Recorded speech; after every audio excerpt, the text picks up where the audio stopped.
junto con agradecer la presencia y participación de cada uno de ustedes, queremos saludar a quienes nos acompañan. María Inés de Ferrari, directora de vinculación con el medio, gracias por estar con nosotros hoy día.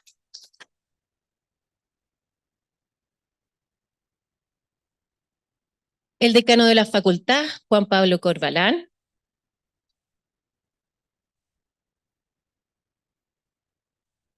Directores de escuela, directoras de carrera, académicos, docentes y a todos los equipos de la facultad. Asimismo, agradecer muy afectuosamente a todos los y las estudiantes que hoy nos acompañan de manera presencial y a todos los que participan en nuestra transmisión vía streaming.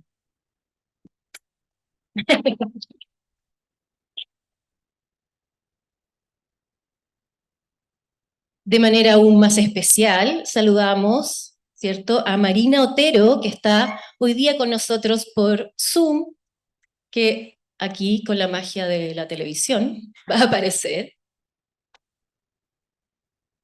No sé. Bueno, mientras tanto les cuento. Marina tiene una relevante y fructífera carrera. Ha participado como investigadora, diseñadora, curadora en instancias internacionales como bienales. Es profesora asistente invitada en Columbia University, donde lleva a cabo una iniciativa centrada en la intersección entre las infraestructuras digitales y la catástrofe climática. En el 2022 recibió el premio Wheelwright de Harvard por su investigación sobre el futuro de almacenamiento de datos. Fue directora del magíster o del máster en diseño social en Design Academy en Eindhoven y directora de investigación en Nieuw Instituut de Rotterdam. Es parte del comité asesor de arquitectura y diseño del Museo Nacional Centro de Arte Reina Sofía. Acá está con nosotros, Marina.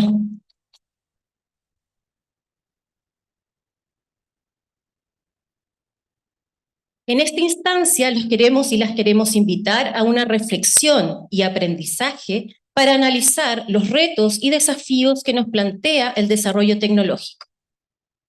Al finalizar la charla, abriremos un espacio de conversación y preguntas entre Marina y las directoras de carrera, Marcela Arancibia, que nos acompaña hoy, de la Escuela de Arquitectura, Karen Muñoz, de la Escuela de Construcción, y Catalina Torres, de Animación Digital.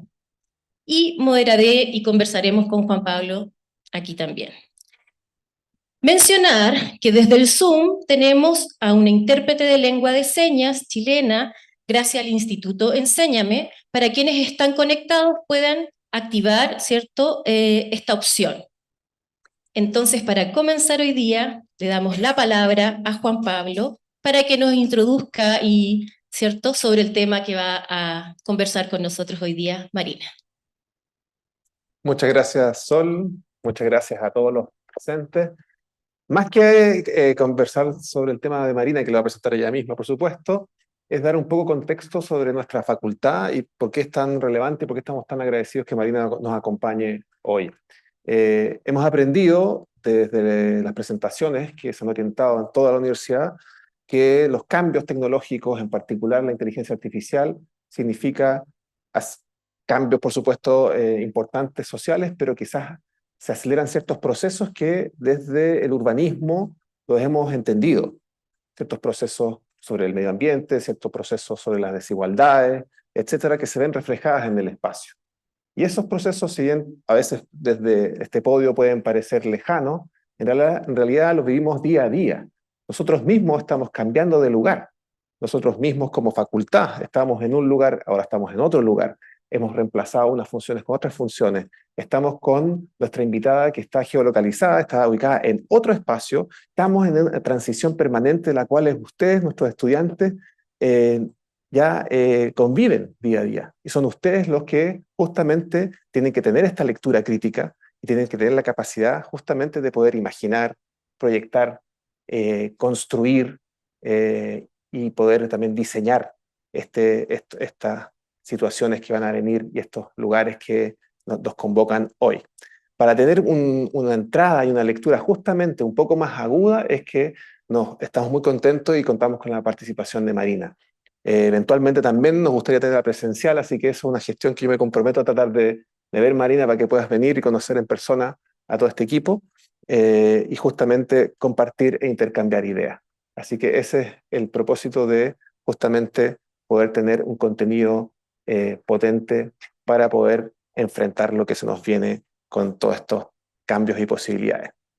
Solo para cerrar que todas las presentaciones que he visto en general han tenido como una mirada pesimista, pero cuando converso sobre mi hija de este tema, lo ve mucho más natural y quizás como la generación a la cual yo pertenezco, cuando los profesores se asustaban de los computadores que iban a dibujar los proyectos y que iba a perderse el carácter del dibujo a mano, y hoy en día conviven perfectamente. Yo creo que también ahí está la pregunta abierta para saber qué podemos convivir y cómo podemos avanzar más adelante. Así que muchas gracias nuevamente. Eh, Acá los dejo con Marina.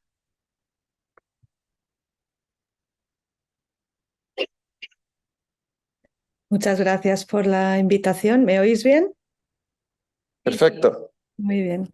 Pues es un placer estar, aunque sea de forma remota, con vosotros y vosotras. Así que gracias a la Universidad de las Américas por la invitación y desde luego la próxima vez estar en persona seguro. Me encanta Chile y siempre es un placer formar parte de las discusiones que están ocurriendo allí también. Y bueno, tal vez escucháis a mi gato porque es justamente la hora de que le da por jugar, así que espero que no nos incomode demasiado, pero voy a empezar la presentación. Voy a compartir pantalla. Perfecto.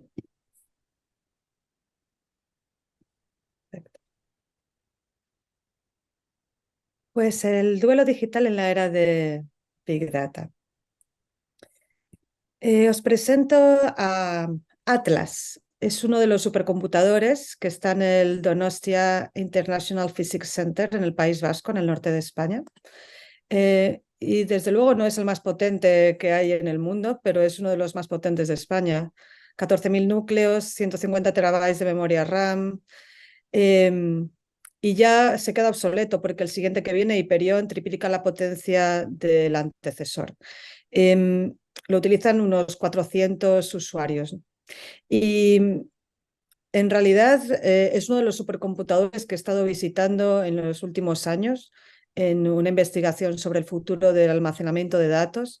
Y no solamente he querido visitar pues, centros de datos, ¿no? Y saber cómo funcionan, sino también los lugares donde se produce, se consume, se almacena una mayor cantidad de información. Algunos de ellos también están en Chile. En este tipo de equipos se conservan en habitaciones climatizadas y en ellos supercomputadores ejecutan simulaciones sobre el origen y desarrollo del universo, por ejemplo.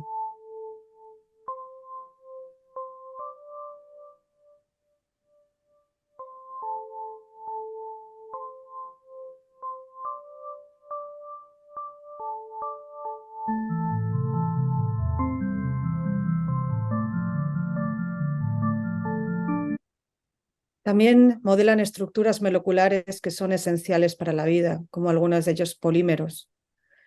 Al hacerlo crean mundos pasados y futuros, cuerpos alternativos. Pero también es interesante que todo el valor que generan estos supercomputadores al trabajar, al hacer estas simulaciones, se expulsa en este caso al exterior de estas habitaciones climatizadas. Los supercomputadores dirigen el calor excesivo, ¿no? Que utiliza todo este aparataje computacional para hacer estas simulaciones y lo saca al exterior. En este caso, lo saca a un parque que está rodeando estas infraestructuras, en el que precisamente hay un níspero, un árbol, que florece prematuramente porque se confunde de estación. El calor de estas simulaciones del universo, de estos procesos digitales, afecta a los procesos biológicos de su entorno. ¿Por qué? Bueno, porque todo ese calor sale al exterior, ¿no? Y lo que es interesante es que podría ser algo anecdótico, pero entendido a escala planetaria, este caso particular revela dimensiones más profundas, pone en relieve el importante impacto que las infraestructuras digitales pueden tener en los procesos relacionados con el cambio climático. Cuando parece que hemos alcanzado el límite de nuestro mundo y sus recursos y somos conscientes de los peligros de equiparar el progreso con el crecimiento infinito, entonces buscamos refugio en el mundo digital, donde la promesa de las posibilidades infinitas sigue presente. La nube, donde todo es posible, sin límites aparentes. Sin embargo, la nube, como ya mucha gente dice, porque durante mucho tiempo no era tan evidente, tiene implicaciones materiales importantes. Dentro de los centros de datos, no solamente de los supercomputadores, pero los centros de datos donde se almacena toda nuestra información digital, los servidores funcionan todo el día, todos los días del año, consumiendo enormes cantidades de agua, de energía, emitiendo calor y CO2, para que podamos permanecer conectados. Los humanos y las inteligencias artificiales están acumulando datos a un ritmo que pronto superará nuestras capacidades de almacenamiento y procesamiento.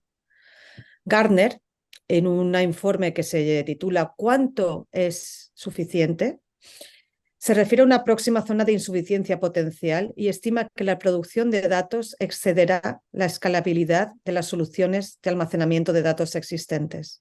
Es decir, produciremos más datos de los que en realidad podemos almacenar y procesar.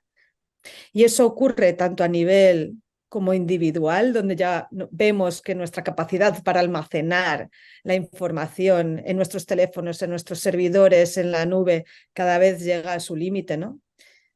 Como también a nivel general, ¿no?, de sociedad. Y en este sentido, algunas personas simplemente abogan por construir más centros de datos. Sin embargo, la industria ha construido decenas de miles de centros de datos en los últimos 10 años. De hecho, en el primer trimestre del año pasado, en 2023, se registró el mayor volumen de construcción de centros de datos de la historia. Y estos centros de datos consumen una gran cantidad de electricidad global y emiten una gran cantidad de gases de efecto invernadero, casi el equivalente de la industria de la aviación. Y sin embargo, con el uso generalizado de la inteligencia artificial, estos datos están aumentando. Es decir, que vamos a tener un problema bastante grande. De hecho, como podéis ver en esta noticia, Sam Altman de OpenAI, o sea, el que ha generado ChatGPT, dice, o sea, que ya ha hecho, ¿no?, explícito que la inteligencia artificial está llevando a la humanidad, en sus propias palabras, hacia una crisis energética catastrófica y que a menos que tengamos nuevas fuentes de energía, va a haber un conflicto en el que tengamos que elegir a qué damos energía y a qué damos agua. A la inteligencia artificial, a las poblaciones, a los usos diarios del agua.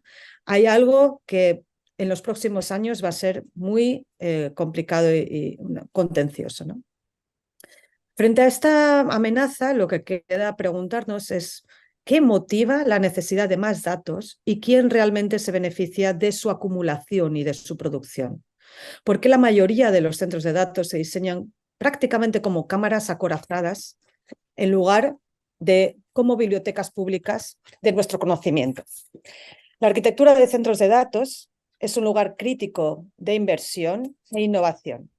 La mayor compañía de servicios inmobiliarios comerciales de todo el mundo lanzó hace poco una división de centros de datos.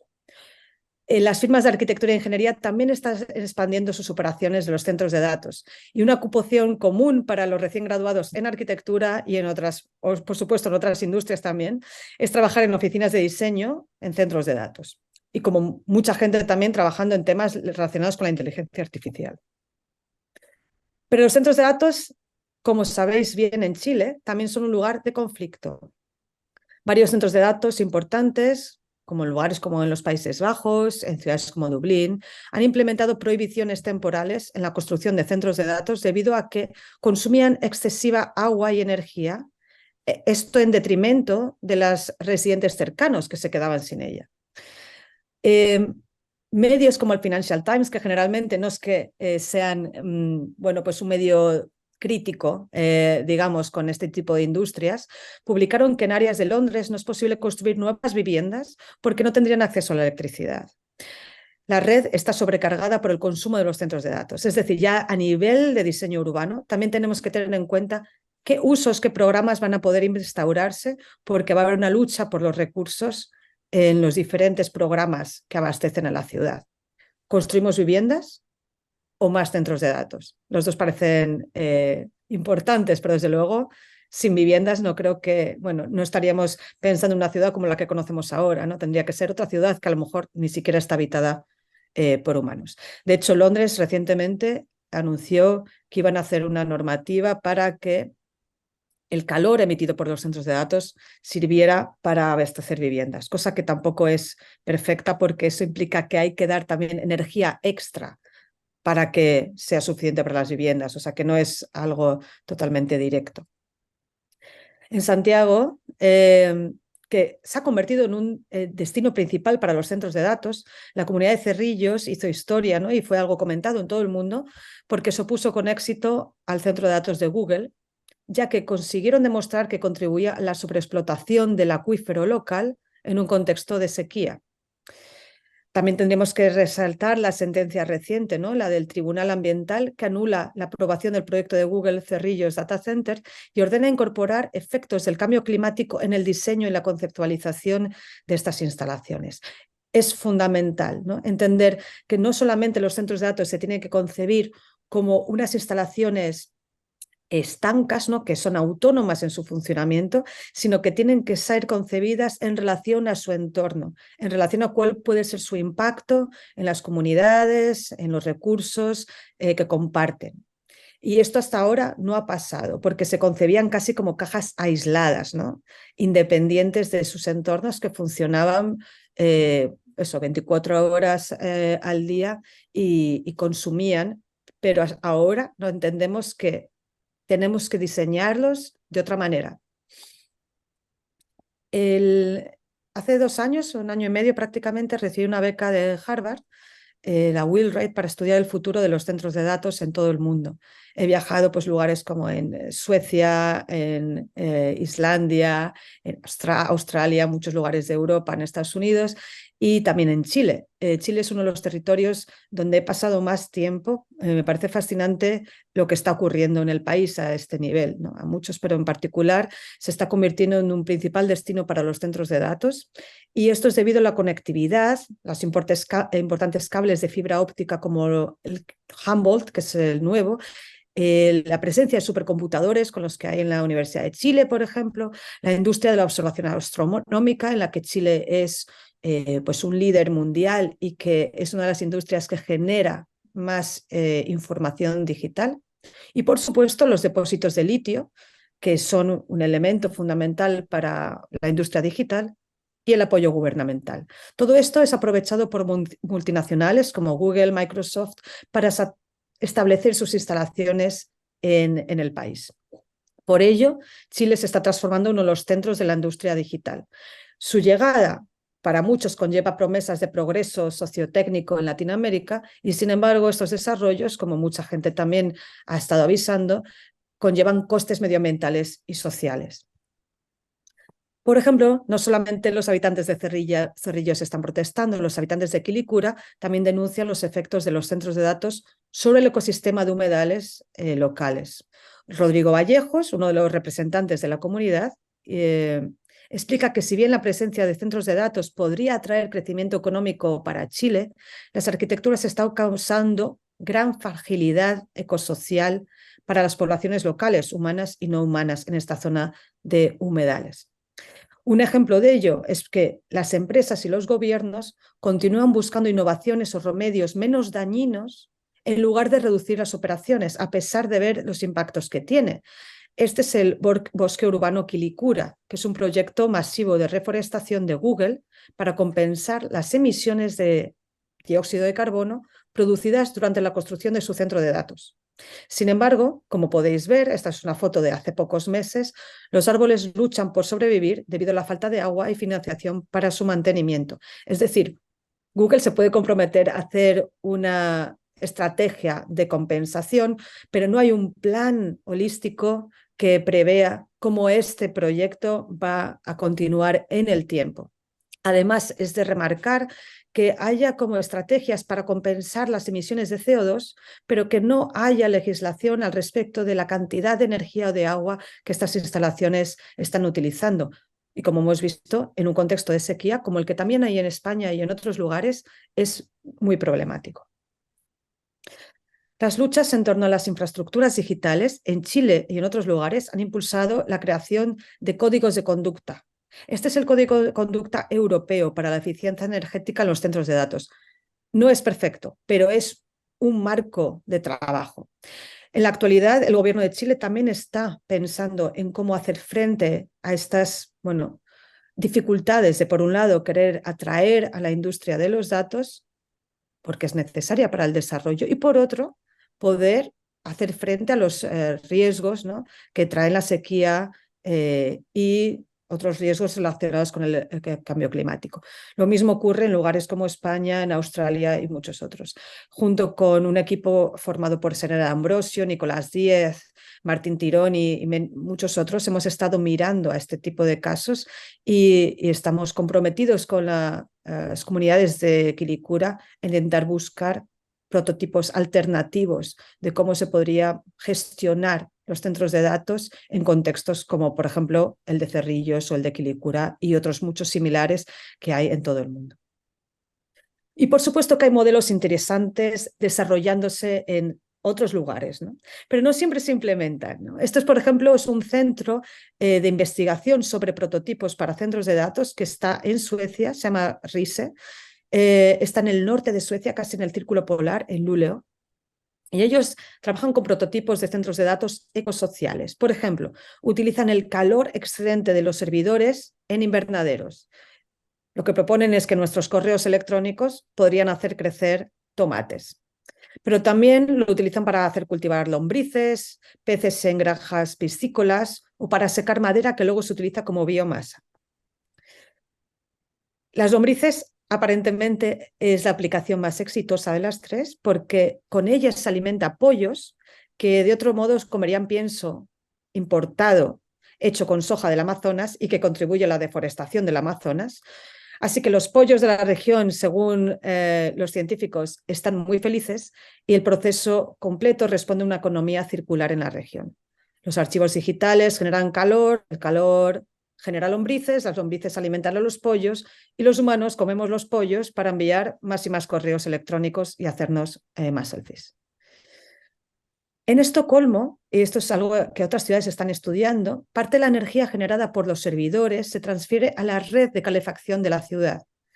Es un modelo que es muy interesante, ¿no? Entender que esa recircularización de la energía de las industrias, entre ellas la de datos, puede servir también a otros programas de la ciudad, como puede ser la vivienda. Así que nuestros correos electrónicos también podrían calentar hogares.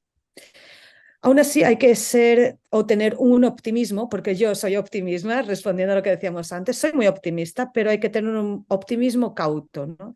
La mayoría de estos sistemas, incluso en el caso de Suecia, funcionan con energía hidroeléctrica de presas y granjas eólicas, cuyo funcionamiento afecta a las comunidades indígenas y locales, como los Sami. Y esto suele pasar en la mayoría de los casos. Cada vez que avanza la digitalización y hay incluso la idea de nuevas energías que efectivamente nos ayudan a decarbonizar, muchas de estas infraestructuras se establecen en lugares donde habitan comunidades indígenas y generalmente está en su detrimento, ¿no? Cómo funcionan estas infraestructuras.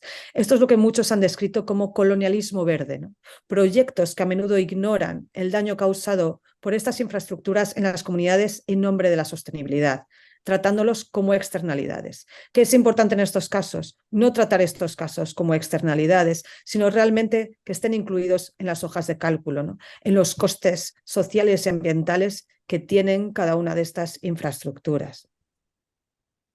Estas situaciones incentivan una imaginación sobre otras maneras de entender los centros de datos, la generación de energía, el uso de agua y, por supuesto, Pues esta idea de la soberanía de los datos, ¿no? Y la gobernanza de los datos. ¿Por qué tienen que ocupar estas grandes extensiones, estar en manos de conglomerados y ser tan hambrientas, ¿no? de recursos, poniendo en peligro a estos ecosistemas y sus comunidades? Así que hay muchas investigadoras, investigadores, activistas que están pensando en una computación descentralizada, ¿no? de borde, de microcentros de datos, que podrían incluso estarse gestionados a nivel individual o de barrio. Esto es una imagen de un antiguo alumno mío, Jake Arnfield, que hizo hace ya años en Royal College of Art, en nuestra clase de diseño sobre centros de datos. Curiosamente, algo que parecía casi una utopía se ha comercializado. Esta es la empresa francesa Carnot, que de hecho este cuadrado negro que veis es un calefactor, pero también es un centro de datos en miniatura. ¿Cómo funciona? Pues Carnot tiene una serie de estos dispositivos en diferentes hogares y ofrece su capacidad a empresas, ¿no? que quieren utilizarlo como pues, para almacenar y procesar sus datos. A cambio, los residentes que tienen estos pequeños calefactores tienen el coste de la calefacción cubierto por Carnot, ¿no? Entonces es un sistema en el que yo, si tengo uno de estos dispositivos, tengo calefacción gratis, y quien paga por esa calefacción gratis es los clientes de Carnot que utilizan estas infraestructuras para el cómputo de sus datos y el almacenamiento de sus datos. Dicen que uno de estos servidores puede calentar una habitación. Y claro, mi pregunta era, ¿qué ocurre en verano cuando en realidad no quieres que haya calefacción en tu sala de estar?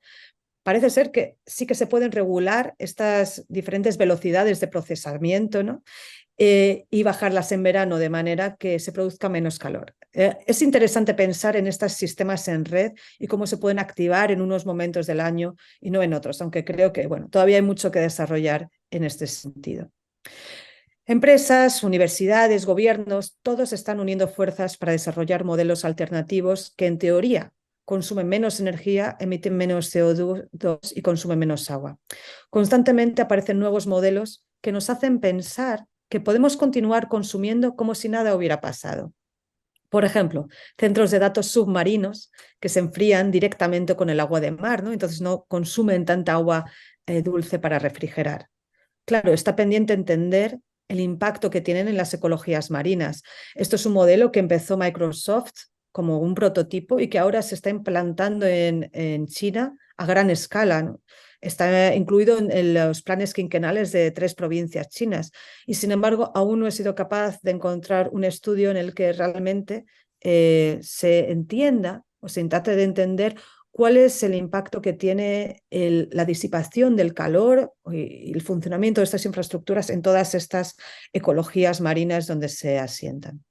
Lo mismo ocurre con los centros de datos alrededor de la Tierra, ¿no? Cuando ya parece que ya no podemos localizarnos en ningún lugar porque son demasiado costosos, ocupan demasiado espacio, ocupan demasiados recursos, pues los mandamos al fondo del océano, a los círculos polares o orbitando alrededor de la Tierra.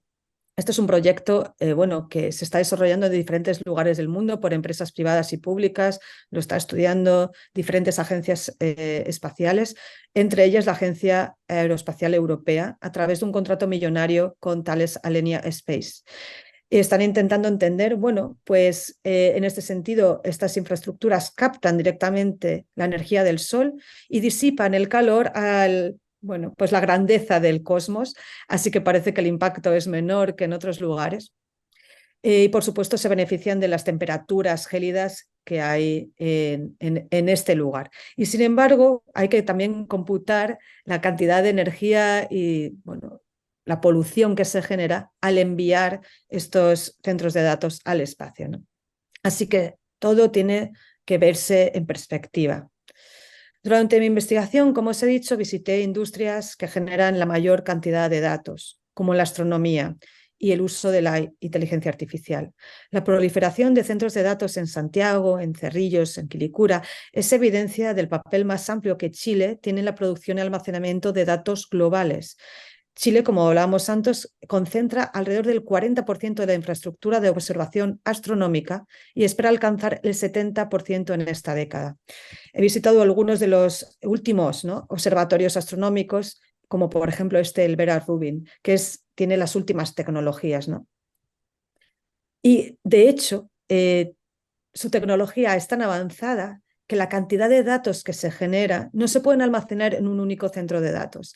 Esta información tiene que transferirse directamente a localizaciones descentralizadas en todo el mundo y ni siquiera los científicos tienen acceso a este volumen ingente de información, sino que es a través de inteligencias artificiales que se filtran esta información y detectan si ha habido cambios en la información que se ha detectado cada noche y entonces generan una alarma. Y de hecho, pues en Chile estáis también desarrollando, como uno de los lugares que lo está haciendo es también la Universidad de Chile con Francisco Forster, está haciendo como un broker de datos que también genera estas herramientas de inteligencia artificial que permite escanear, ¿no?, los cielos y filtrar la información, la gran cantidad de información que se está generando en los observatorios como ALMA o como próximamente en Vera Rubin. Es fascinante, pero al extraer del cielo toda esa información, estos observatorios astronómicos generan datos a unos volúmenes sin precedentes y, de hecho, alimentar esta maquinaria computacional implica excavar la Tierra. Rompemos el suelo en busca de energía y materiales para fabricar semiconductores, transistores, baterías necesarias en todas estas infraestructuras digitales. Y de nuevo Chile es uno de los epicentros de estas industrias que alimentan la infraestructura digital. Es el segundo mayor productor de litio del mundo, que es un elemento, como sabéis, fundamental para las baterías. Baterías también que están presentes en los centros de datos, pero en los teléfonos, en los computadores, en los coches eléctricos, en todas estas pues máquinas que estamos pensando que van a ser parte también de esta transformación digital. En el desierto de Atacama, donde se encuentran algunas de las minas de litio más grandes del mundo, las operaciones implican evaporación de millones de litros de agua y eso, como muchos sabéis, pone en riesgo todo el ecosistema, mientras la dependencia global de energía y de datos crece. Así que es importante decir que la nube no flota sobre el suelo, no flota sobre nuestras cabezas, sino que está construida en las profundidades de la Tierra. Nuestra compulsión por crear mundos digitales, aunque sean extremadamente importantes, está destruyendo este mundo imperfecto que habitamos. En el núcleo de estos esfuerzos está lo que el filósofo Michael Marder llama actitud instrumental que caracteriza el paradigma científico, es decir, la perspectiva científica moderna sobre la Tierra es una extensión de las tecnologías de la explotación. Al permitir que instrumentalicemos el planeta, la ciencia moderna ha reducido a la Tierra a una colección de recursos naturales, de suelos fértiles, de materiales de construcción, de territorios a ocupar. Y esta perspectiva supone que la Tierra siempre tiene algo, siempre guarda algo para ser extraído, ya sea energía, ya sea agua, ya sean minerales, ya sean elementos que creemos que nos hacen falta, pero cada vez son más. Y por supuesto, he hablado de gobiernos, de corporaciones, de compañías, pero también hay algo de responsabilidad individual, porque somos partícipes también de estas economías digitales. Aquí hay una relación interesante entre, bueno, pues, ¿cuál es el coste de un selfie en relación, o 10 selfies en este caso, a 1 kilómetro de un coche? Claro, aquí no dice ni qué tipo de coche, si es eléctrico o no es eléctrico, qué tipo de motor tiene.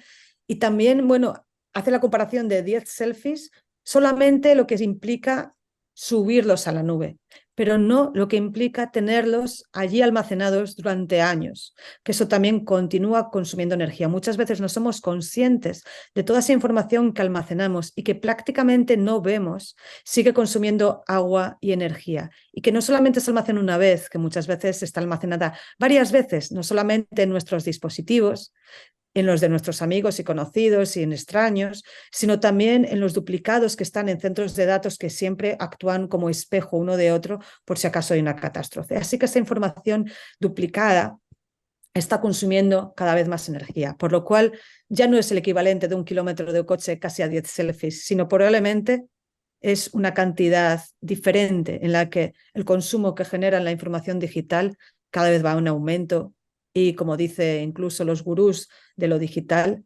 puede generar una catástrofe energética en el mundo. Y no solo eso, sino todos esos fragmentos de nuestro ser que creíamos perdidos o que habíamos dejado atrás, sin ni siquiera saberlo, ahora están siendo agregados en bases de datos minadas por algoritmos. Y luego se reconstruyen en perfiles digitales que son analizados no por psicoanalistas, sino por plataformas que nos lo devuelven empaquetados en experiencias y mercancías con las que parchear nuestras miserias y nuestros vacíos. Todos los días navegamos por los restos de nuestras cenizas, incapaces de borrar completamente o consumar el duelo. Porque muchas veces, aunque pensemos que hemos dado enviar a la papelera, esas informaciones todavía siguen circulando.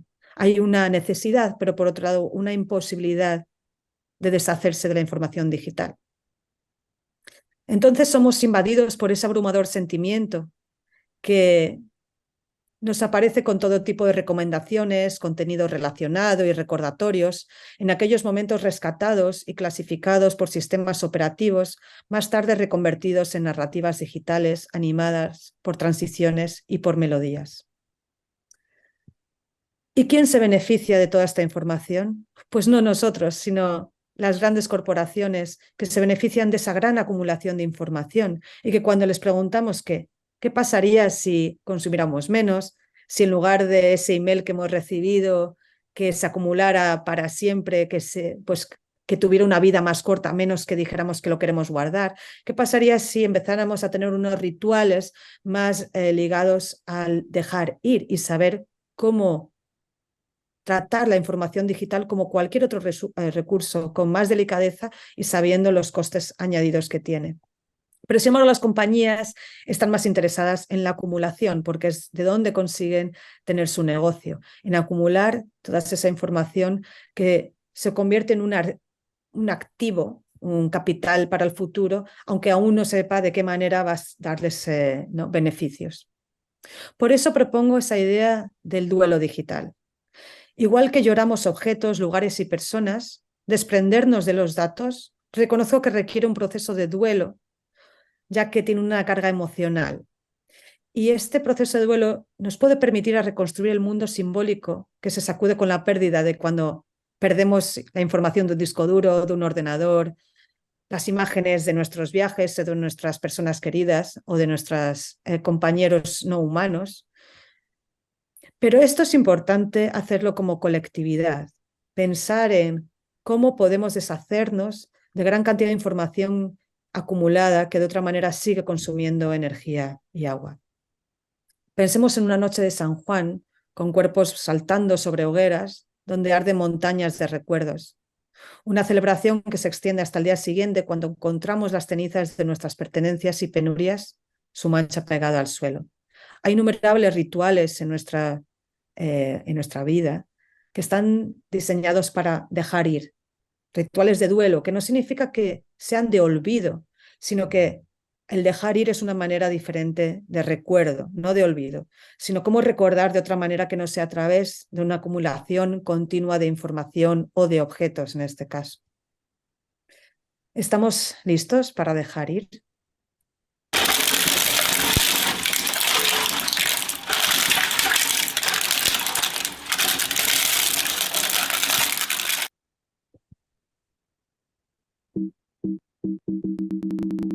The recycle bin is corrupted. The recycle bin is corrupted. The recycle bin is corrupted.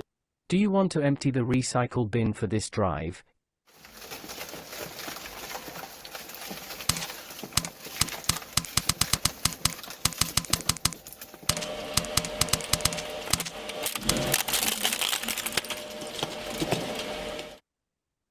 Y que conste que yo creo que las imágenes de gatos tienen que permanecer siempre, sobre todo las de mi gato, pero creo que hay muchas otras cosas que deberíamos borrar antes que los memes de gatos. Pero esta dificultad, ¿no?, de, por un lado, querer deshacernos de cierta información por muchos motivos, porque sabemos que no hay capacidad para almacenar, no hay energía y agua suficiente para mantenerlos, y además estamos almacenando cosas sin sentido que ni siquiera vemos. ¿Cómo hacer frente a eso? No es tan fácil como hemos visto, y sobre todo para ciertas poblaciones. Uno de los casos que me ha sorprendido más en los últimos años y que he estado trabajando a través de la Universidad de Columbia es el caso de Tuvalu, ¿no?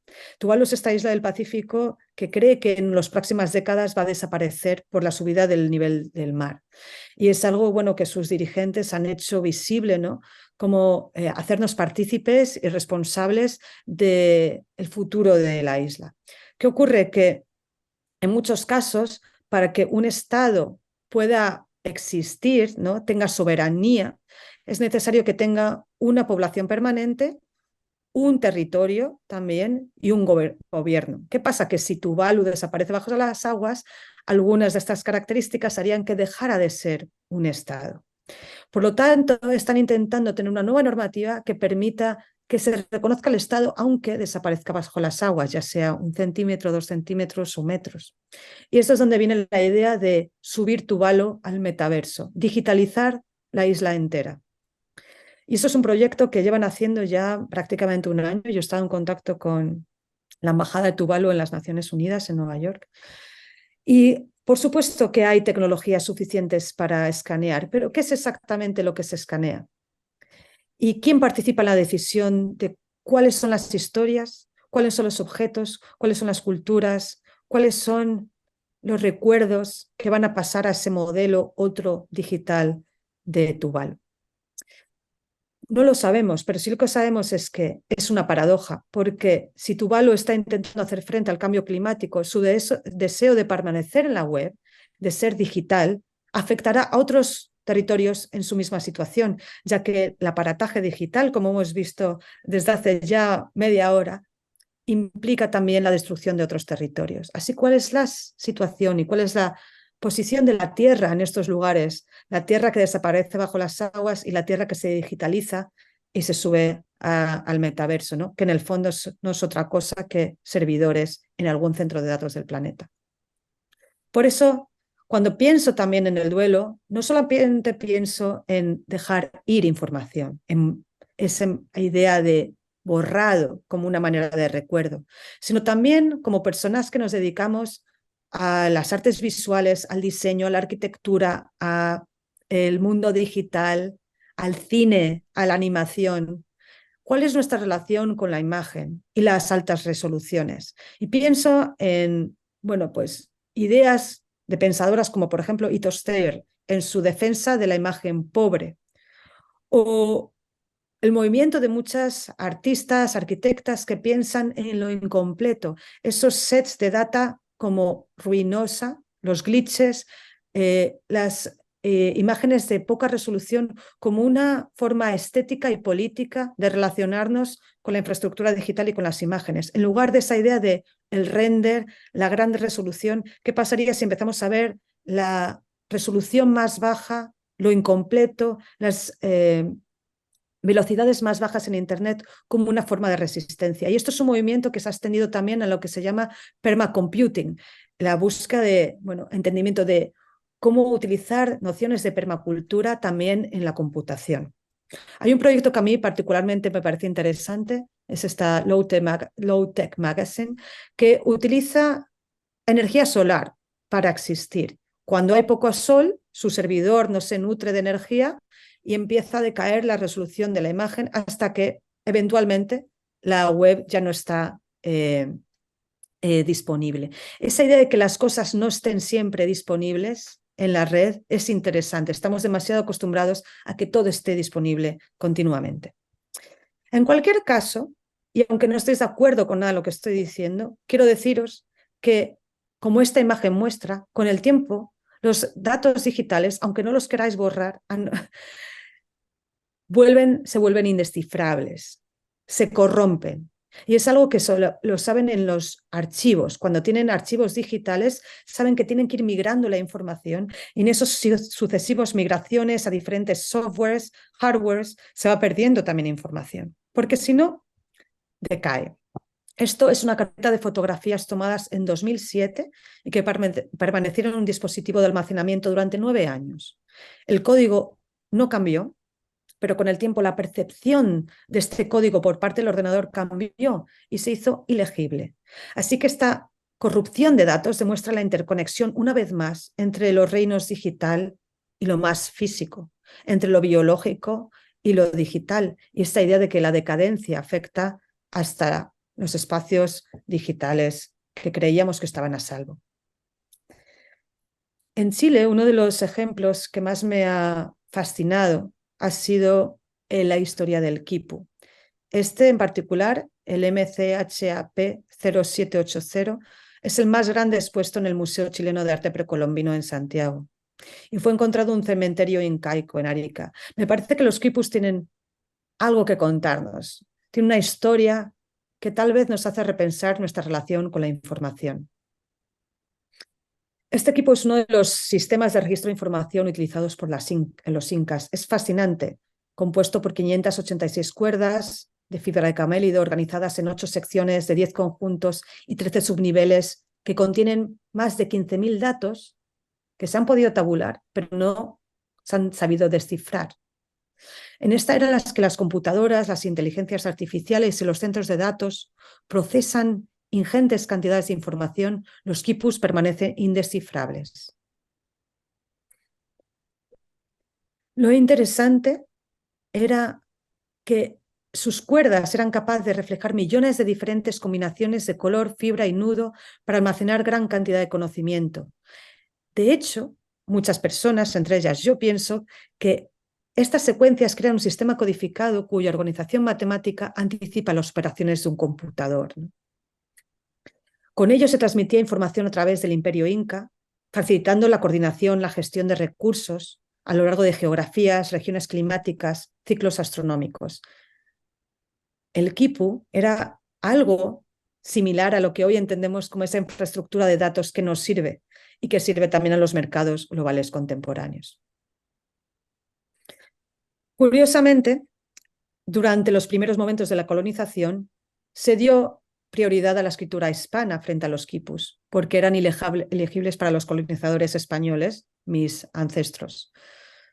Así que esos quipus, que eran ilegibles para los colonizadores, sirvieron para hacer levantamientos contra el dominio colonial y subvertir las imposiciones ligadas al dominio de la Iglesia Católica. Podían transportar mensajes cifrados, pero por ello se llevó a su prohibición en 1583 y no muchos sobrevivieron. Sus transcripciones no se guardaron junto con los quipus ni sus ilustraciones, por lo que ahora son indescifrables las copias que tenemos o los quipus que han permanecido, pero no tenemos sus transcripciones alrededor.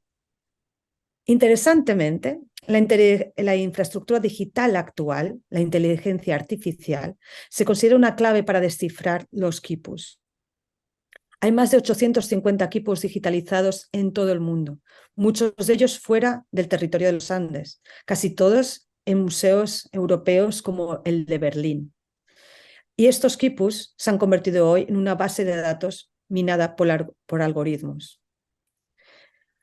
Creo que su trabajo es inútil y puede ser polémico, pero creo que lo que fue destruido por la colonización, por los colonizadores españoles y los que siguieron, no fue solo el conocimiento para codificar y decodificar quipus, la información que se guarda en las cuerdas, sino las relaciones sociales y culturales organizadas en torno a ellos. Por ello, los cordones supervivientes no son solo prueba de la violencia colonial, sino se han convertido en un significante vacío. Aunque encontráramos la información, no nos referiría a la cosmovisión y al mundo al que pertenecían. Y lo mismo ocurre con la información digital de hoy. En lugar de una carrera por nuevos sistemas de almacenamiento de datos y por almacenar cada vez más información, abogo por una práctica de duelo colectiva a medida que dejamos ir los datos o nuestro deseo por más datos, porque al fin y al cabo nunca van a aparecer o mantenerse incorruptibles durante tiempo. El duelo como práctica de recuerdo que reconoce que la memoria colectiva es más que el almacenamiento en la nube. La memoria colectiva es algo que ejercitamos a través de actos de recuerdo y de olvido, de rituales, de actos que también tienen que ver en cuenta nuestra corporeidad. Incluso en el sistema de almacenamiento más estable, los errores y mutaciones alterarían nuestros datos con el tiempo. Las alteraciones harán nuestros datos indescifrables, como los quipus y como esos archivos digitales que hemos visto antes. Millones de archivos tendrán la misma suerte que los cuerpos y ecosistemas que están afectados por su procesamiento.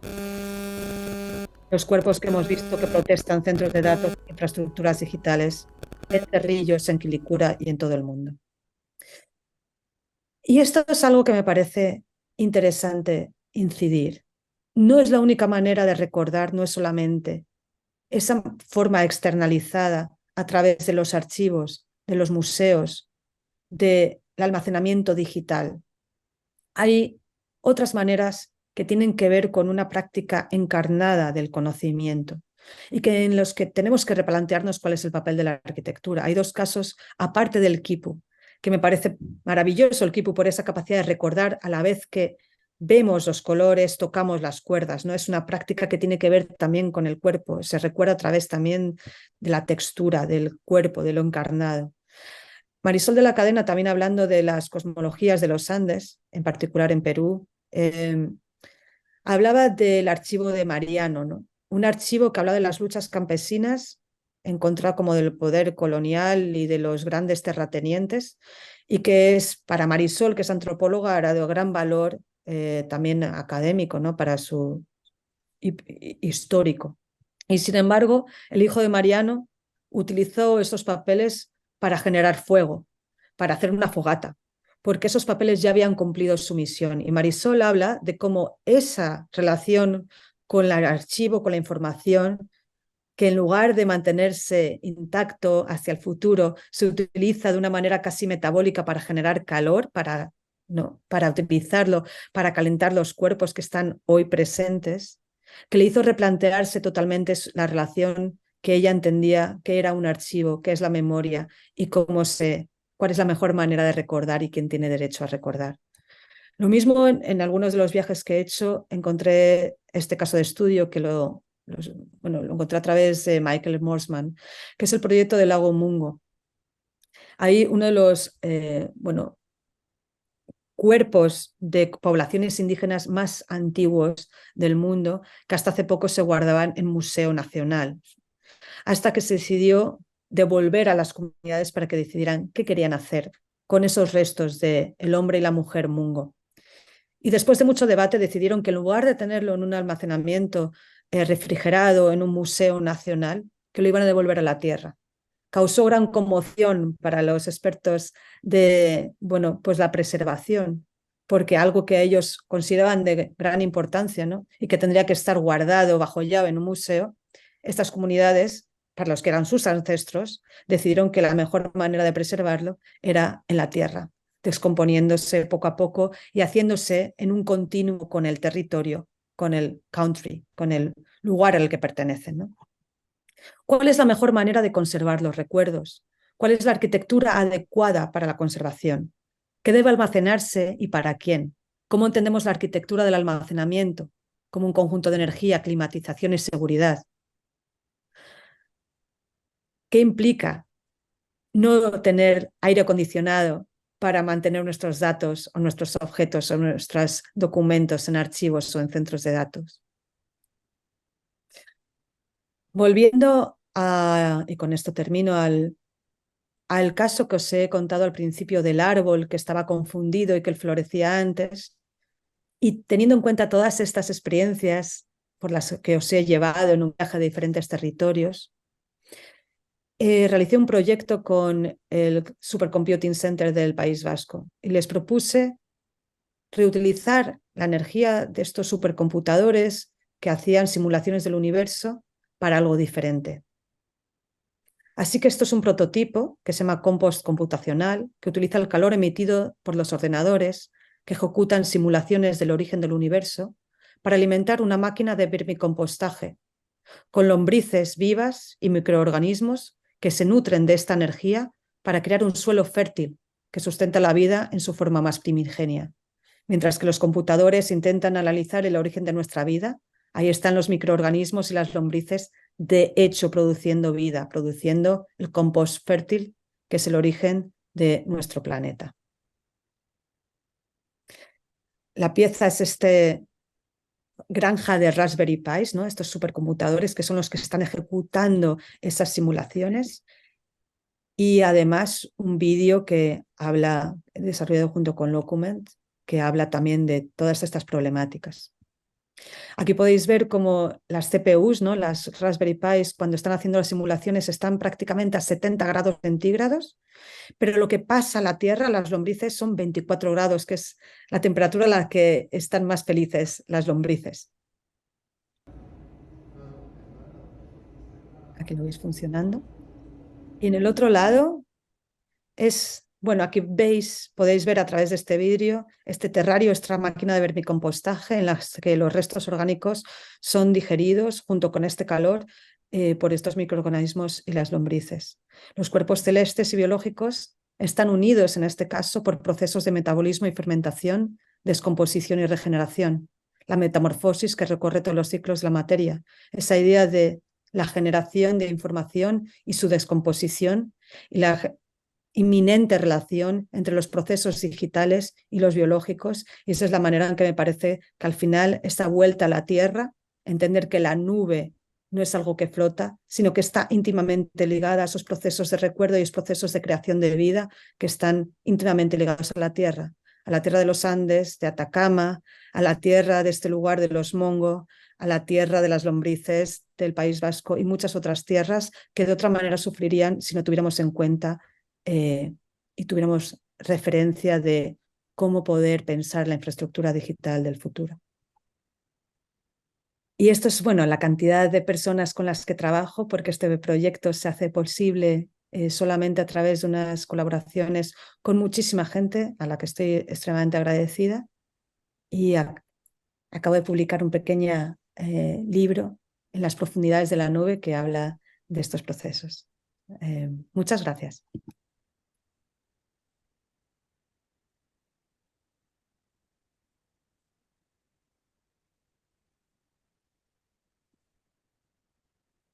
Muchas gracias, Marina.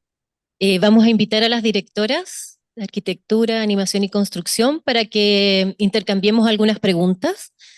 Desde ya creo que nos hace súper bien esta otra perspectiva, ¿no? Hasta ahora se han hecho un montón de inauguraciones académicas donde hemos estado reflexionando sobre la inteligencia artificial y seguramente sus beneficios, desafíos académicos, pero enfrentarnos a esta visión crítica, ¿no? Y crítica en el sentido de la reflexión, pero también en el sentido de la situación de nuestro planeta, ¿no?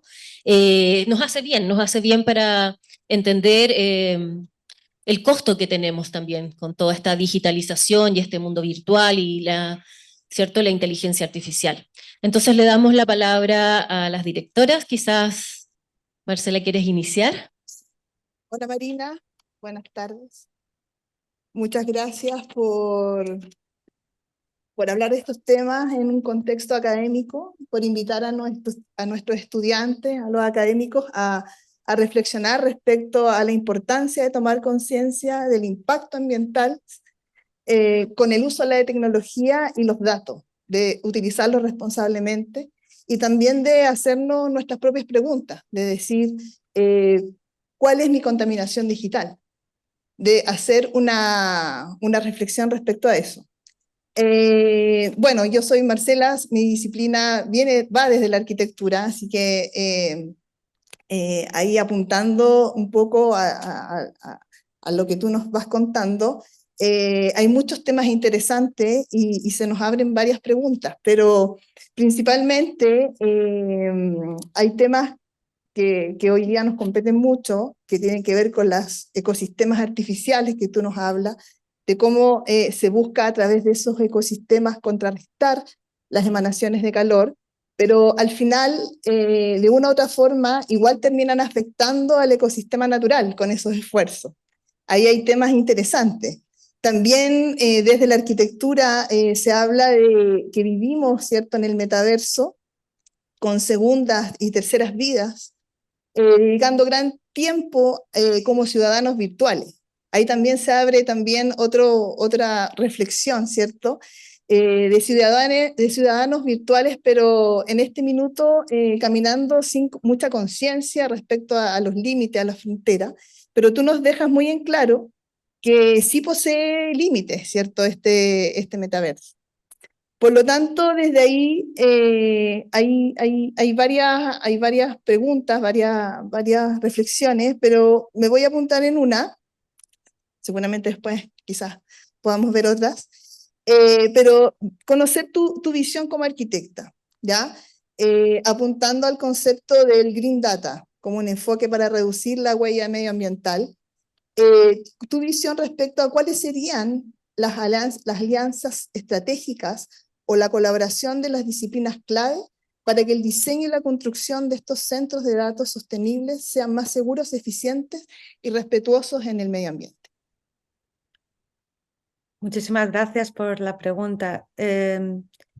Bueno, es fundamental. A mí me encanta participar de equipos en los que soy la persona más tonta, ¿no? Como la que menos sabe de estos temas, y es fundamental poder estar en los lugares en los que se toman decisiones, y hay veces, bueno, pues con gente que sabe mucho más que yo sobre computación, ingeniería y desarrollos de centros de datos, pero los arquitectos y las arquitectas sí que sabemos bueno, pues de territorio y de ciudad y de programas y de cómo hacerlo, cómo conectar diferentes situaciones y saber sacar provecho, ¿no?, de diferentes contextos para beneficiarse mutuamente. Y el problema que han tenido los centros de datos es que se han pensado, como he dicho durante la conferencia, de manera como casi autónoma, como si fueran unas cajas cerradas que simplemente se tienen que proveer de tanta cantidad de energía, agua, pero que su funcionamiento no está pensado para relacionarse con otros usos cercanos. Pero como sabemos, se relacionan igualmente y casi siempre esas relaciones son negativas. Así que hay mucha gente pensando en otros modelos, es decir, cómo pensar, ya que la digitalización, la infraestructura digital es fundamental para el desarrollo de la sociedad. O sea, yo no estoy diciendo que no utilicemos información, sino que la utilicemos mejor y que utilicemos en las cantidades adecuadas, ¿no? Igual que no malgastamos agua u otros recursos, pues tampoco datos, ¿no? Entonces, pensar cómo podrían relacionarse diferentes programas con los centros de datos. Hemos hablado de algunos, ¿no? Es decir, un centro de datos puede abastecer de calor a unas viviendas o a una piscina municipal. O pensamos en centros de datos descentralizados que funcionen a través del barrio y que, bueno, pues como hemos visto, un centro de datos que también calefacte tu vivienda. Pero con esto no me gustaría pensar que eso da rienda suelta a que cada vez consumamos más, sino que lo hagamos de manera responsable, ¿no? Va parejo, va de la mano de pensar en un consumo adecuado, reducir los volúmenes de consumo y utilizar una información, como dicen, cada vez, bueno, más precisa, ¿no? En lugar de pensar grandes cantidades de información de la que no siempre se beneficia a todo el mundo, sino las grandes corporaciones, ser más exigentes sobre el tipo de información que manejamos y que guardamos. Yo creo que ahí están, en muchos casos, pensándose desde la programación, ¿no?, de cómo unir diferentes programas a los centros de datos que puedan ser compatibles y utilizar recursos compartidos, o cómo reutilizar la energía, el agua, el calor que emanan de los centros de datos en otros usos, y cómo pensar en centros de datos que a lo mejor no tienen que funcionar 24/7, ¿no? 24 horas al día. Muchas veces pensamos, como he dicho antes, en centros de datos como fortalezas, ¿no?, casi como una cámara acorazada de un banco. Y sin embargo, eso puede tener sentido para un tipo de información que es más, bueno, privada, o que tiene que realmente estar protegida por su carácter, bueno, sensible. Pero hay muchísimas informaciones que manejamos todos los días y que de hecho hacemos pública a través de redes sociales y a través de archivos compartidos, que no deberían por qué estar bajo esas condiciones, ¿no? En realidad podríamos pensar que hay tantos tipos de arquitecturas para centros de datos como tipos de datos. Datos fríos, datos calientes, datos que tienen que permanecer durante décadas, datos que pueden durar un minuto o pueden durar unas horas. Y yo creo que esa ecología de datos, cuando empezamos a pensarla de esta manera, puede dar lugar también a una ecología diferente de arquitecturas para estos centros de datos. Y yo creo que ese es a mí lo que me parece emocionante y creo en lo que tenemos mucho que aportar desde la arquitectura, desde el urbanismo, pero por supuesto formando parte de equipos mayores de gente que tiene otros conocimientos que permiten entender cómo funciona este aparataje digital. Muchas gracias. Karen, sí. Hola Marina, un gusto y un agrado contar contigo en la inauguración de nuestro año académico. Mi pregunta se enlaza un poquito con la de Marcela. Y usted habló mucho de los centros de datos como las infraestructuras y cómo las podemos integrar de mejor manera con nuestro medio ambiente. En base a eso, nos gustaría saber y visualizar cómo esta implementación ya más práctica de estos conceptos en el diseño urbano y qué tipo de colaboraciones interdisciplinarias considera esenciales para llevar a cabo estas ideas en el concepto a la realidad. Bueno, pues lo he contestado un poco antes, pero puedo dar unos ejemplos más concretos en el caso de Chile, ¿no? Pues por ejemplo, con la comunidad de Quilicura estamos pensando realmente cómo podemos pensar, ¿no? O sea, la comunidad de Quilicura nos decía que ellos están y ellas cansados de protestar y que realmente querían negociar con las compañías, con las corporaciones que tienen centros de datos y pensar, bueno, ese es su beneficio que tengan agua, ¿no? Entonces, si se quedan sin agua también en Quilicura, en el humedal, pues tampoco pueden existir ellos. Así que tenemos que encontrar una manera en la que nos apoyemos mutuamente. Y bueno, a petición de Rodrigo Vallejos y sus compañeros y compañeras de Quilicura, organizamos un workshop con arquitectos y arquitectas organizado por Nicolás Díaz y Serena Ambrosio y el Núcleo FER, en el que pensamos diferentes estrategias, ¿no? Y para eso necesitamos pues biólogos, geólogos, gente que trabaja en hidrología, gente que trabaja, por supuesto, en ingeniería, en computación. Y la idea que teníamos, además de visiones de arquitectos, urbanistas, en cómo poder, bueno, reorganizar esas relaciones entre los humedales, las comunidades y los centros de datos, también era generar un foro híbrido. Y ahí invitamos pues, a personas como Jaime San Martín, Premio Nacional de Ciencia, pero también a pues, representantes del gobierno municipal de Quilicura, a expertas como Kate Crawford de inteligencia artificial y a muchísimas otras personas con diferentes bueno, visiones de la infraestructura digital y de sus posibilidades. Y la idea era poner en conjunto, ¿no? En común todos estos conocimientos y tratar de poner en valor cuál podría ser una estrategia de futuro. Eso es una opción que también se está barajando a nivel, bueno, pues del Ministerio de Ciencia y Tecnología en Chile, pero también en otros gobiernos. A mí me interesaría mucho que como arquitecta, ¿no? Que tanto el gobierno chileno como el español y el australiano, por ejemplo, que comparten pues, crisis hídricas en sus perspectivas de futuro, pero también una posición central en el desarrollo de los centros de datos, se pusieran de acuerdo para generar un marco legislativo para entender cómo podrían bueno, pues pensarse el crecimiento de la industria digital sin que afecte negativamente al ecosistema y a las comunidades de estos lugares, ¿no? Y eso implica que haya, pues, por supuesto, gente de diferentes índoles, pero también arquitectos y arquitectas y diseñadores que piensen estas infraestructuras de otra manera, ¿no? Entonces, eso es lo que está ocurriendo ahora. A mí me interesa trabajar con las comunidades, con los gobiernos a través de temas de legislación y yo creo que ahí podemos participar también en legislar, en encontrar diferentes maneras, códigos, ¿no? de conducta para las compañías y para los proveedores y también hacer este tipo de prototipos, ¿no? O sea, como a través de la arquitectura y el diseño podemos pues hacer prototipos a escala 1:1 que de alguna manera luego puedan ser el germen de diferentes modelos de centros de datos.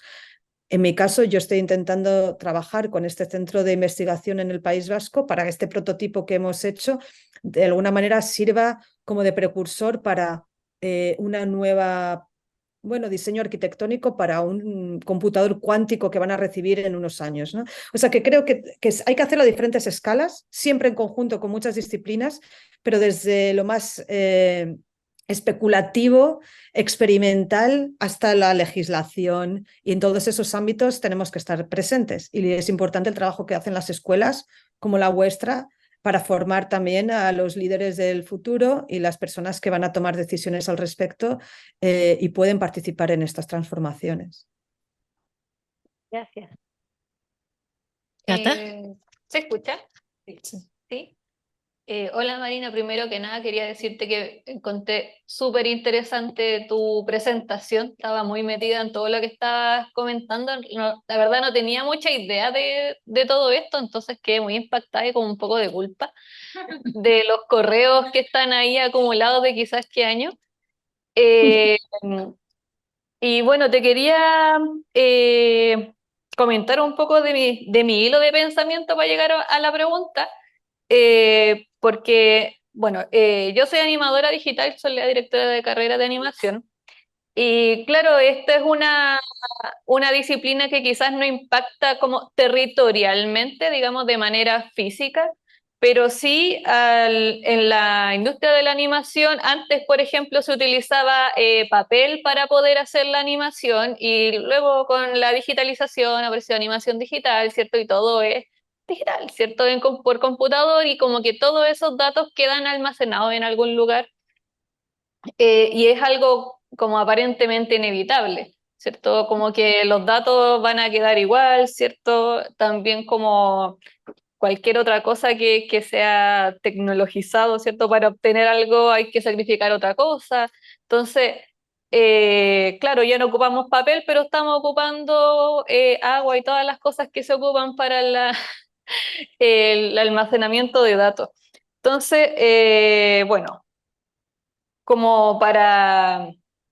claro, están como estas diversas medidas que nos estabas comentando para hacer una especie de ritual, ¿cierto? De dejar ir archivos, pero por ejemplo, para los que estamos sí o sí ocupando información, por ejemplo, en imágenes, ¿hay algo que tú puedas recomendar para ir optimizando como la cantidad de datos que uno va ocupando? Por ejemplo, no sé, yo sin saber mucho, por decirte si es que hay un lugar en donde uno pueda dejar como un almacenamiento de imágenes que ocupe menos recursos o algo semejante. Claro, tienes mucha razón que, a ver, no es que todo tiempo pasado fue mejor, ¿no? O sea, estamos intentando deshacernos, ¿no? De todo el lío que hemos montado con los combustibles fósiles y estamos intentando salir de esa y lo que estamos dándonos cuenta es que el camino para salir de ello no es perfecto tampoco, ¿no? Pero como bien dices, ahora utilizamos la infraestructura digital y antes pues muchas cantidades de papel, de tinta que también son contaminantes, que también tienen repercusión en el medio ambiente. Para mí el problema fundamental es un problema de escala, ¿no? De pensar. El problema también de la infraestructura digital es que es una escala tan grande y producimos a una cantidad y una velocidad tan grande que a veces no somos conscientes de su impacto, ¿no? Y sobre todo porque ya ni siquiera construimos para humanos, sino que gran cantidad de la información que se produce ni siquiera es procesada por humanos. Lo estábamos viendo con los observatorios astronómicos y pasa bastante a menudo, ¿no? Ya es todo filtrado por algoritmos, ¿no? Entonces, mucha cantidad de información, de hecho, está ya hecha por y pensada para las máquinas, ¿no? Entonces, hay que tener en cuenta eso. Yo creo que hay que ser un poco más consciente de la cantidad de información que estamos generando y a quién beneficia, ¿no? No quiero decir que estemos en una especie de apagón digital, pero si una persona como Sam Altman está ya diciendo que va a haber un problema, hay que asustarse, ¿no? Porque si ya desde Silicon Valley ven un problema sobre su propio negocio, creo que es bastante evidente.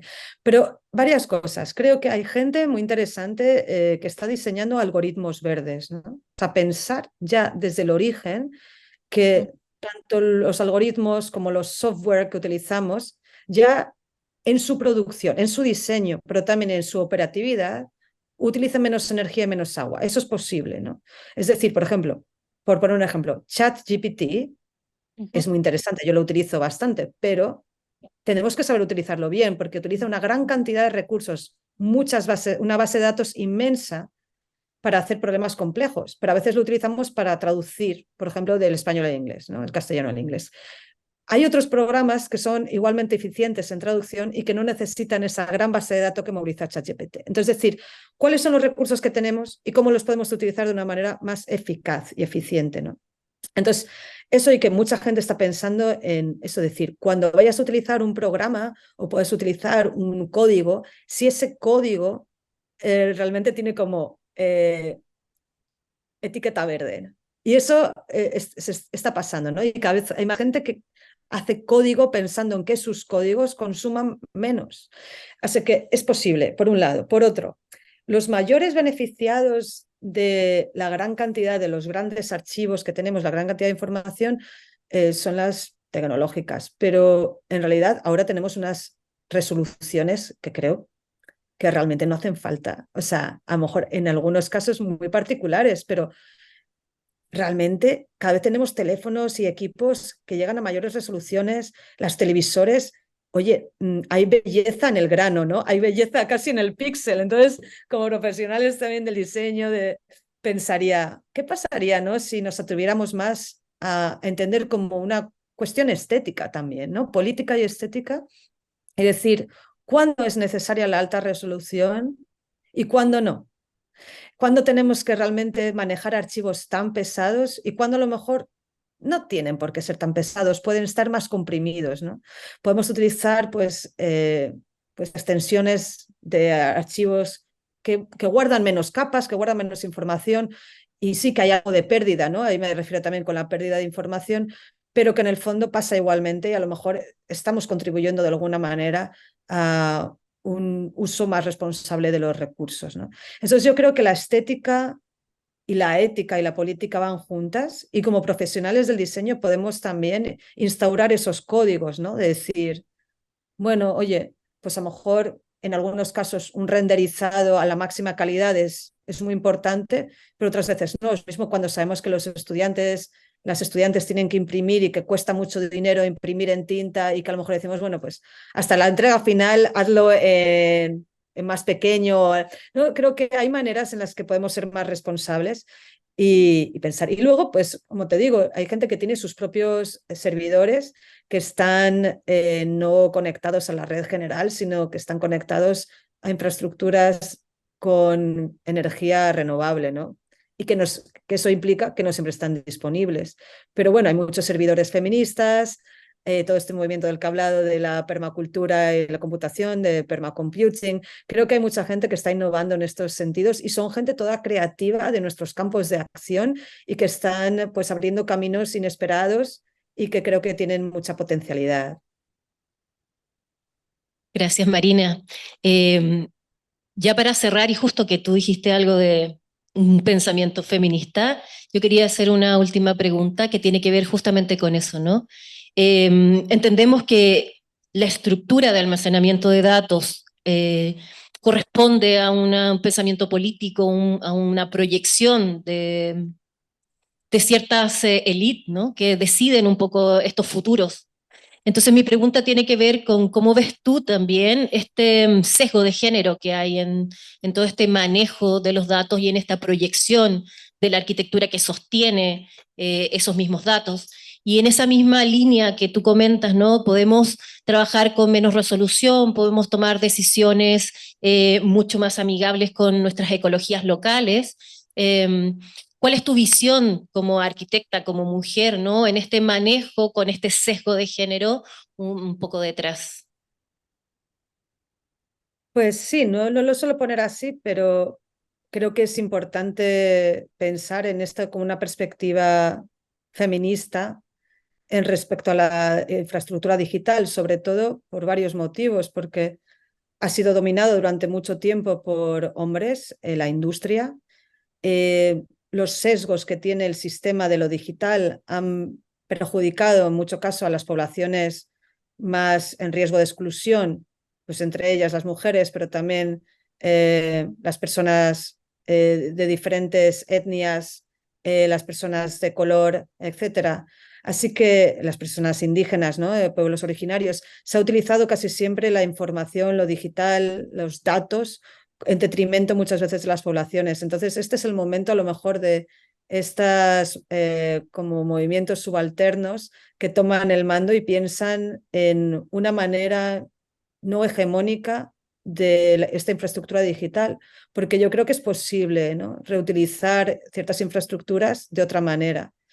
Yo no creo que las tecnologías siempre sean neutras, o sea, creo que una tecnología hecha para la violencia inevitablemente lleva a la violencia, pero pienso que el Internet, por ejemplo, se pensó como algo descentralizado que podía, de hecho, llevar, ¿no?, pues pensar en otra manera de tener un poder más equitativo, ¿no?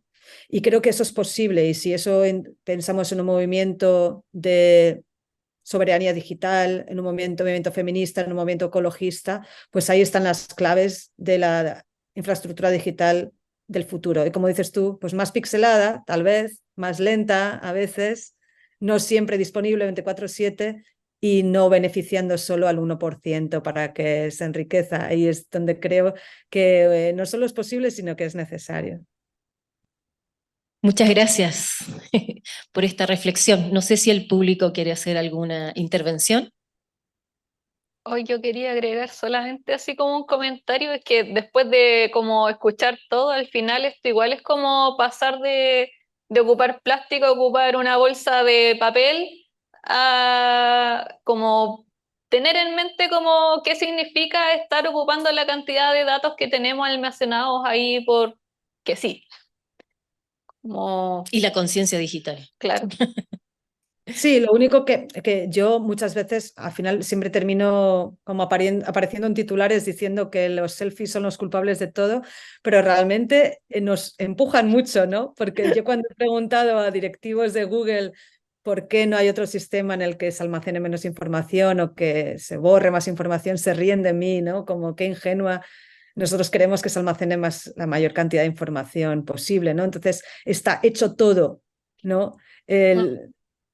Para que acumulemos más, ¿no? Por eso cada vez aparecen teléfonos con más capacidad, ordenadores con más capacidad, pero como hemos visto en las gráficas, habrá un momento en el que nos cobrarán muchísimo dinero por almacenar porque la cantidad de almacenamiento va a ser muy restringido y muy caro por el tema de la energía y el agua. Así que una vez que estemos ya todos enganchados a esa cantidad de ingente información que queremos mantener, es cuando nos pasarán la factura y nos vamos a enterar. Así que mejor que lo hagamos antes y nos ahorremos varios disgustos.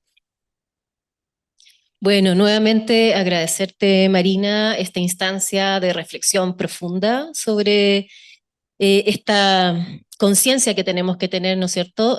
No solamente en el almacenamiento, sino que cómo procesamos y cómo pensamos el futuro posible. Agradecer a todos y a todas las asistentes, a las directoras, a Juan Pablo, ¿cierto? Y a UTLA por la instancia. Recordarles que durante todo este mes se están generando estas conversaciones, charlas sobre inteligencia artificial y otros temas que tienen que ver con la tecnología. Y recordarles que pueden ver el calendario para participar de las actividades en nuestra página web, ¿cierto? www.utla.cl. Y desearles a todos y a todas que tengan una muy buena tarde y nuevamente agradecerte, Marina, tu tiempo y tu gran reflexión. Así que nos vamos con tarea para la casa. Muchas gracias por tenerme, gracias.